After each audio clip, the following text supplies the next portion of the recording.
জীবনে খারাপ সময় আসে বলেই কিন্তু ভালো সময়গুলো আমরা উপভোগ করতে পারি। আমরা বুঝতে পারি ভালো সময়গুলো আমাদের জন্য কতটা গুরুত্বপূর্ণ।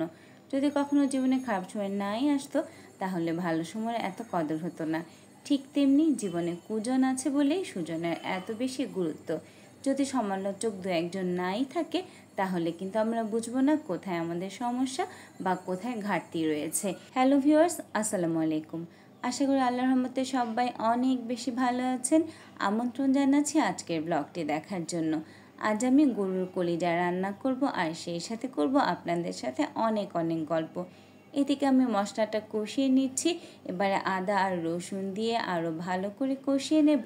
যে সমস্ত তরকারি কষিয়ে রান্না করতে হয়, সেগুলোর মশলাটাকে অবশ্যই ভালো করে কষাতে হবে, যেন তেলটা উপরে চলে আসে। তো আমি কলিজাগুলো এখন এই মশলার মধ্যে দিয়ে দিচ্ছি। একটা ইম্পর্ট্যান্ট কথা বলি, কলিজা পরিষ্কার করার কিন্তু একটা নিয়ম আছে। কাটা কলিজাগুলোকে ভালো করে পানিতে ধুয়ে তারপর ফুটন্ত পানিতে সেগুলোকে দিয়ে প্রায় 5-7 মিনিট অন্তত ফুটিয়ে নিয়ে তারপর আবার ঠান্ডা পানিতে দিয়ে ভালো করে পরিষ্কার করতে হবে। এই নিয়মটা কিন্তু অনেকেই জানেন না।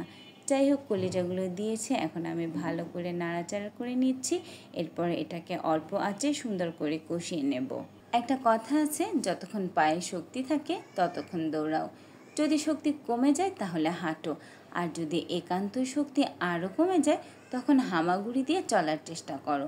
কথাটা নিতান্তই ছোট হলেও কিন্তু অনেক গুরুত্বপূর্ণ। যখন আপনার শক্তি থাকবে আপনি কাজ করুন, যখন শক্তি কমে যাবে তখন কম কাজ করুন, কিন্তু তাও অন্যের মুখাপেক্ষী হবেন না। আসলে আমাদের প্রত্যেকেরই উচিত নিজের মতো করে বাঁচার, নিজের মতো করে কাজ করার, আর নিজের মতো করে চলার। অন্যের সাহায্য নিয়ে কতক্ষণ। কলিজাগুলো কিন্তু প্রায় সিদ্ধ হয়ে গেছে। এই পর্যায়ে আমি দিয়ে দিচ্ছি আলু কুচি। আজ আমি কলিজা রান্নাতে আলু কুচি দিচ্ছি, তবে আলু ছাড়াও কিন্তু আমি ভুনা করি। মাংস হোক বা কলিজা, আমি কিন্তু ঝালটা একটু বেশি খেতে পছন্দ করি। অর্থাৎ মাংসের তরকারি হলে আমি ঝাল মরিচটা একটু বেশি দেই।